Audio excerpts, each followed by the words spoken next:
बोल मेरे गणेश भगवान की जय हो। कार्तिक की कहानी। एक बूढ़ा था, उसकी 7 बहुएं थी। वह अपनी बहुओं से कहने लगा, मेरा तो कार्तिक नहाने का मन है, क्या तुम निभा दोगी? 6 बहुओं ने मना कर दिया। तब बड़ी बहू ने कहा, पिताजी मैं निभा दूंगी, आप यहाँ पर आकर कार्तिक नहा लेना। बूढ़ा हर रोज सुबह उठकर नदी पर जाकर नहाता और धोती उसके आंगन में सुखा देता। जैसे ही धोती में से पानी गिरता, वैसे वैसे ही आंगन में हीरे हीरे मोती गिरते। यह देखकर 6 बहू कहने लगी, पिताजी आप हमारे यहाँ नहा लेना। जब बूढ़ा कहने लगा कि ठीक है, मुझे तो नहाना ही है, सो मैं तुम्हारे यहाँ नहा लूँगा। तब अगली सुबह बूढ़ा बाबा ने नहा धोकर धोती उसके आंगन में सुखाई। वहाँ हीरे मोती नहीं गिरे तो वह सारी बहुएं कहने लगी, इसके यहाँ तो हीरे मोती गिरते हैं और हमारे यहाँ कीचड़। हमारे यहाँ तो तुम पाप से नहाते हो, आप उनके वहाँ ही नहा लेना। अब बूढ़ा बाबा बड़ी बहू के यहाँ नहाने लगा। रोज सुबह धोती सुखाता तो हीरे मोती गिरते। इस प्रकार कार्तिक महीना समाप्त होने को हुआ तो उसे चिंता होने लगी। बड़ी बहू ने पूछा, पिताजी आप किस बात की चिंता है? तब बूढ़े बाबा कहते हैं, बहू मेरा कार्तिक महीना समाप्त होने को आया है और मेरा मन करता है कि मैं एक दिन सब परिवार वालों को खाने को पर बुलाऊं। तब वह बहू बोली, इसमें चिंता की क्या बात है, आप सब परिवार वालों को खाने को न्योता दे आओ। अब बूढ़ा बाबा न्योता देने गया तो 6 बहुओं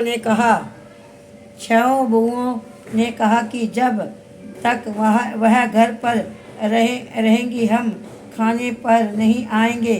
बूढ़े बाबा ने आकर चिंता में बैठ गए तो बड़ी बहू ने पूछा, पिताजी आप किस बात की चिंता है? तब बूढ़े बाबा ने कहा, बहू उनका कहना है कि जब तक तुम यहाँ रहोगी वह खाने पर नहीं आएगी। तब बड़ी बहू बोली, इसमें चिंता की क्या बात है, मैं 4 रोटी लेकर खेत में चली जाऊंगी, आप न्योता दे आओ।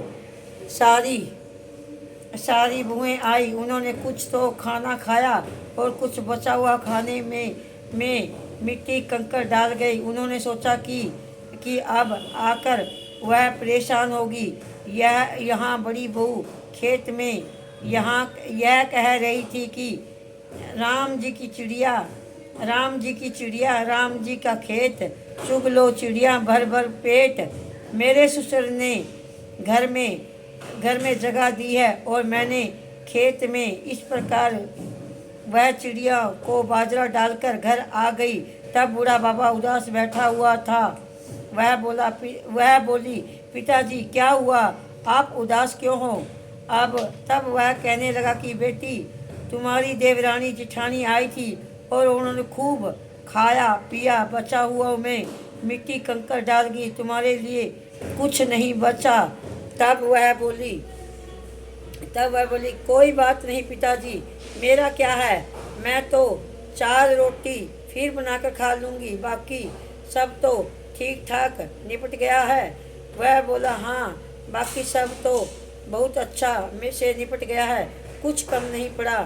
बहू अंदर गई तो जाकर देखती है कि जिस खाने में वह मिट्टी कंकड़ डाल गई थी उनमें हीरे मोती बिखरे पड़े हैं और घर महल हो गया। सारा घर दौलत में भर गया, अन्न के भंडार भर गए।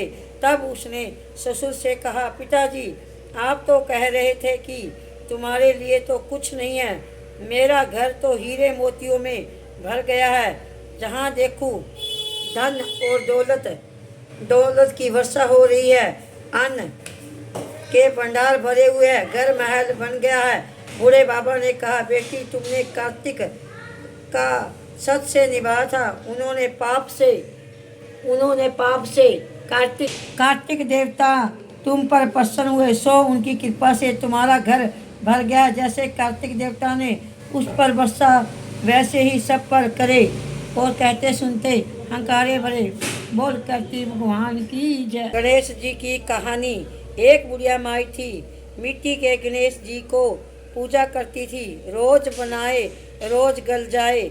एक सेठ का मकान बन रहा था, वो बोली, पत्थर का गणेश बना दो। मिस्त्री बोले, जितने में हम तेरा पत्थर का गणेश गढ़ेंगे, इतने में अपनी दीवार न छीनेंगे। बुढ़िया बोली, राम करे तुम्हारी दीवार टेढ़ी हो जाए। अब उनकी दीवार टेढ़ी हो गई। वो चीने और ढाल देवे।